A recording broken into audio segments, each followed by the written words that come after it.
John Deere has been making mowing equipment since somewhere around 1963. I may have that year incorrect, but regardless, I actually have a 1965 John Deere 110 lawn and garden tractor, which was their first lawn tractor model.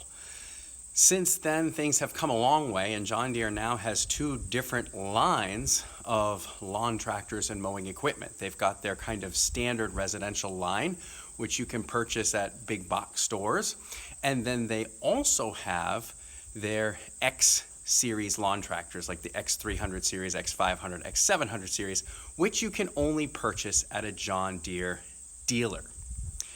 There are significant differences between these different lines of mowing equipment, and I want to point some of that out in the context of the X370.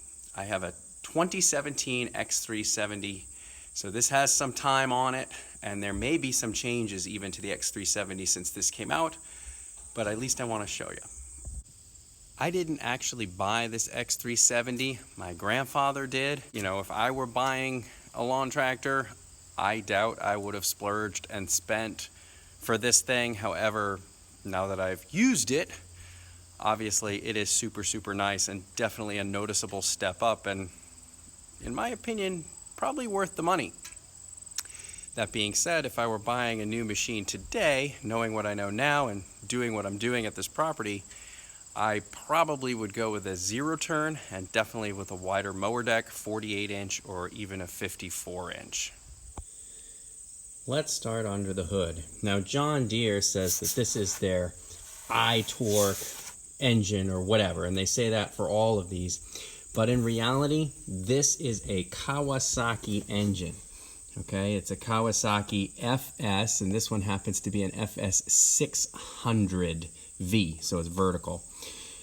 This one is 18.5 horsepower, they say. I believe now there's more horsepower in the X370, but nonetheless, Kawasaki, really solid engine compared to, say, the Briggs Intech or whatever they put in the lower line of lawn tractor.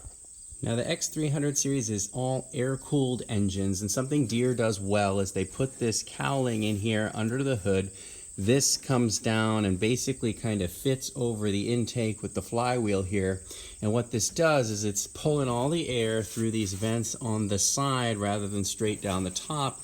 And it really does cut down on the amount of debris that gets into the engine itself. There's also a lot of room under this hood, which allows this engine space to breathe. And you can see the venting in the front, which is where the cooling air is blowing out of the engine. It's got a good place to escape. On this, we've got a cast iron front axle. A lot of lawn tractors have that, including the basic residential series. The X370, though, has power steering, which is not something that you're going to see all the time. Nice strong linkage here, tying things across as well. Moving to the deck, nice and robust. Lift this up. You can see right down there, this is a greasable spindle. You're not going to see that on a lot of your residential mowers. They just have fixed spindles. Nice feature there. Moving back, we have a nice big fuel fill. The tank is also large, right under the seat, filling the rear of the tractor. But this is great. I don't know if anyone has fought with those new gas cans with the spouts that don't pour. I don't even use the spouts. I just take it off the can with the mouth of the can, and I just pour it in because this is big enough that I can do that without even making a mess. So thank you, John Deere, for that, so that I don't have to mess with those EPA cans. Round back here, this is the body of the fuel tank. Then you come down. There's the hydraulic oil reservoir. That's for the transaxle, the transmission, but it's also feeding the power steering. And this unit has hydraulic deck lift. I've made a video about changing that fluid. There are some things there that I don't like, particularly about the cap and how you fill that. I think it could be designed better.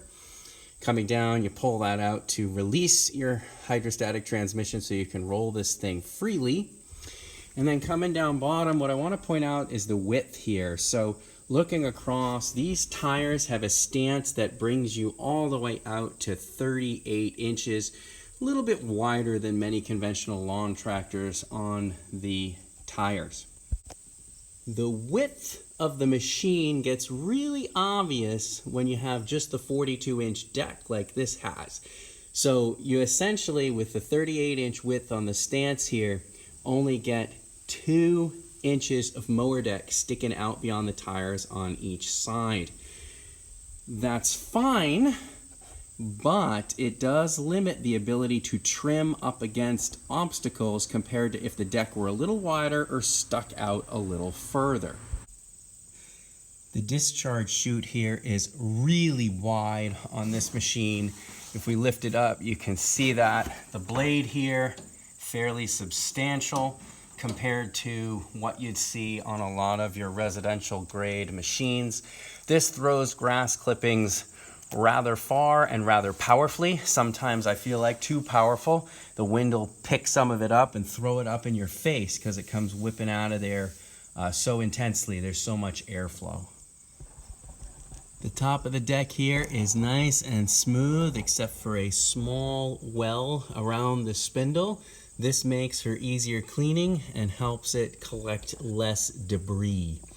I've worked with a Craftsman lawn tractor and an old L110 John Deere lawn tractor from 2005 time frame, and the deck was not so flat like this and much more difficult to keep cleaned off.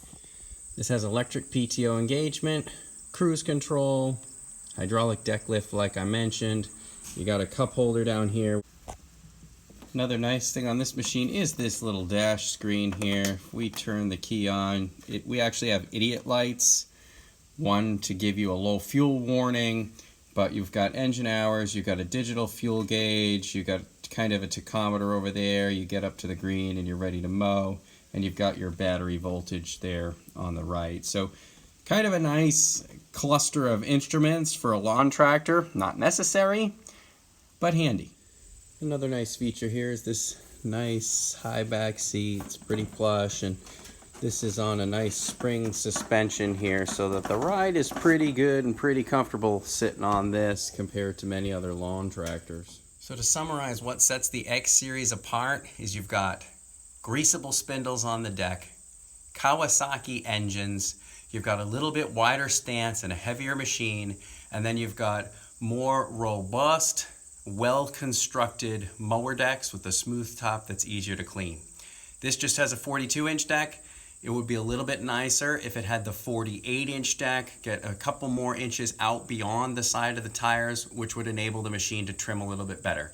I think most X300 series tractors and up are actually sold with that 48-inch deck. Yes, it comes at a premium price, but you are getting what you pay for. This machine behind me has over 200 hours on it, and it's running like the day it was brand new, and it sees some relatively hard use and hard work. I actually tend to mow pedal to the metal, going at high speed, just because I'm doing a lot of area. So not really ideal for it, but it's holding up very well compared to residential grade lawn tractors I've used in the past.